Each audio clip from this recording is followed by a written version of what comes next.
Baik, Assalamualaikum warahmatullahi wabarakatuh. Perkenalkan, nama saya Fikri Ahmad Sonjaya Kusuma dengan NIM 607-012-40001. Kali ini saya akan menjelaskan mengenai bisnis plan pada startup Fiverr dengan mata kuliah pengembangan profesionalisme. Baik, yang pertama di sini ada ringkasan eksekutif. Di dalamnya itu meliputi nama perusahaan dengan nama Fiverr International Ltd. Jenis usahanya meliputi platform marketplace freelance berbasis digital B2B dan B2C. Tahun berdiri 2010 dengan basis di Tel Aviv, Israel. Pendiri Mika Kaufman dan Shai Wininger.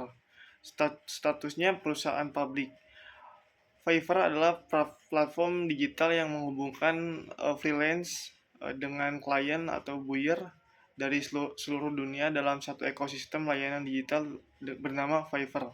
Berasal dari harga awal layanan yang dimulai dari $5. Meskipun saat ini layanan dapat bernilai hingga ribuan dolar. Angka kunci data pada tahun 2023, pengguna aktif itu sekitar 4,1 juta buyer aktif, kategori layanan 700 lebih kategori, freelance terdaftar lebih dari 830.000 seller aktif dan beroperasi di 160 negara. Fiverr memposisikan diri sebagai solusi kerja masa depan yang dimana siapapun dapat menjual dan membeli jasa kreatif, teknis maupun profesional secara efisien, terjangkau, dan terstandarisasi. Selanjutnya di sini ada visi dan misi. Untuk visi Fiverr adalah menciptakan ekosistem kerja global yang inklusif di mana talenta dari seluruh penjuru dunia tanpa memandang lokasi geografis sehingga dapat mengakses peluang ekonomi secara detail melalui teknologi digital. Untuk misi Fiverr mencakup beberapa, itu ada 3. Pertama, menyediakan platform yang mudah, aman, dan efisien bagi buyer dan seller. Yang kedua, memberdayakan para freelancer independen agar dapat membangun karir dan menghasilkan penghasilan mandiri. Untuk yang ketiga, membantu bisnis dari semua skala, UMKM hingga enterprise mendapatkan layanan profesional dengan biaya yang kompetitif. Untuk analisis pasar, target pasar Fiverr menggunakan model two-side marketplace yang melayani buyer dan seller. Dalam sisi buyer atau pembeli layanan, startup dan UMKM membutuhkan layanan profesional tanpa merekrut karyawan tetap. Perusahaan menengah outsourcing proyek tertentu ke freelancer ahli. Individu dan kreator membutuhkan jasa editing, voice over, dan lain-lain. Dan enterprise terakhir, Fiverr Business membutuhkan solusi tim freelance terkelola. Untuk sisi seller freelancer, yang pertama freelancer pemula mencari klien pertama dan membangun portofolio. Yang kedua, profesional paruh waktu menambah penghasilan di luar pekerjaan utama. Yang ketiga, full time freelancer menjadikan Fiverr sebagai sumber penghasilan utama.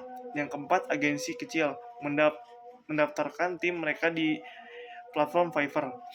Demografi utama usia rentang dari 22 hingga 45 tahun.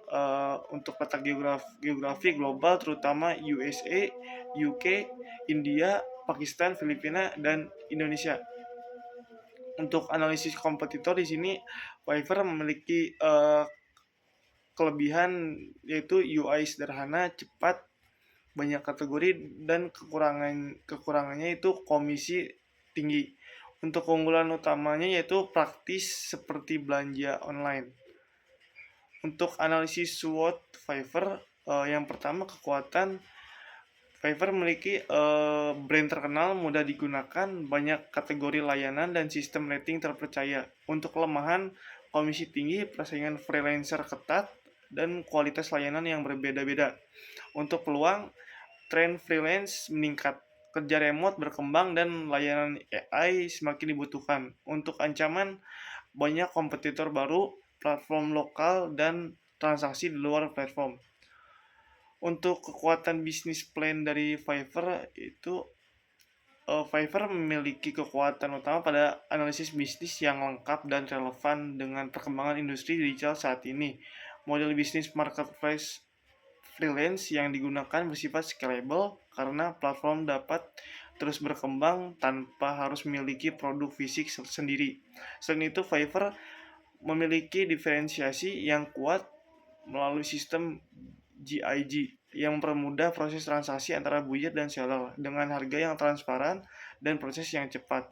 Bisnis plan ini juga didukung oleh strategi pemasaran digital yang jelas, inovasi berbasis AI, serta proyeksi keuangan yang realistis sehingga menunjukkan pemahaman yang baik mengenai ekosistem startup digital modern. Dengan beberapa kekuatan utama yaitu poin pertama, analisis pasar lengkap dan berbasis data. Poin kedua, model bisnis scalable dan modern. Poin 3, sistem GIG mempermudah transaksi. Poin keempat, strategi marketing digital jelas.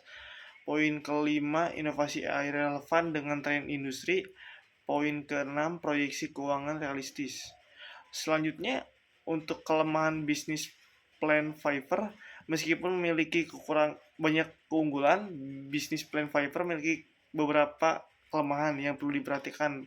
Pendapatan Fiverr masih sangat bergantung pada komisi transaksi, sehingga ketika aktivitas pengguna menurun, revenue perusahaan juga dapat terdampak. Selain itu, persaingan dengan platform besar seperti Upwork dan Freelance.com cukup tinggi.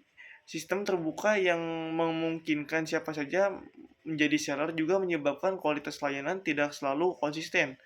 Bisnis plan ini juga belum membahas secara mendalam mengenai resiko keamanan data, regulasi digital, dan strategi perlindungan terhadap penipuan transaksi.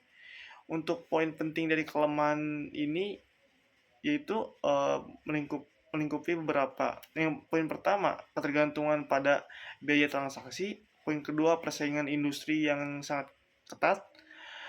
Poin ketiga, komisi seller cukup tinggi. Poin keempat, kualitas seller tidak selalu konsisten. Poin kelima, risiko transaksi di luar platform. Poin keenam, belum membahas cyber security dan regulasi secara detail.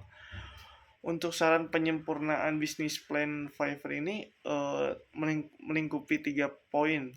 Untuk poin pertama, bisnis plan Fiverr dapat disempurnakan dengan menambahkan analisis risiko dan keamanan digital yang lebih mendalam. Sebagai platform marketplace berbasis teknologi, Fiverr memiliki risiko terkait keamanan data, penipuan transaksi, hingga cyber attack. Oleh karena itu, diperlukan penjelasan mengenai strategi cyber security, perlindungan data pengguna, serta sistem keamanan pembayaran agar bisnis plan terlihat lebih kuat dan realistis. Untuk poin kedua, selain itu juga perlu memperjelas strategi pengembangan teknologi yang monetisasi jangka panjang. Penjelasan mengenai penggunaan AI, cloud computing, sistem rekomendasi, serta pengembangan fitur premium dapat menunjukkan kesiapan platform dan dalam menghadapi persaingan industri digital yang terus berkembang. Strategi monetisasi tambahan seperti subscription, premium, promote, GIG, dan layanan AI juga dapat menjadi sumber pendapatan baru selain komisi transaksi. Untuk poin terakhir, poin ketiga, penyempurnaan lainnya adalah menambahkan analisis kelayakan bisnis dan strategi ekspansi pasar yang lebih spesifik, khususnya di kawasan Asia Tenggara seperti Indonesia.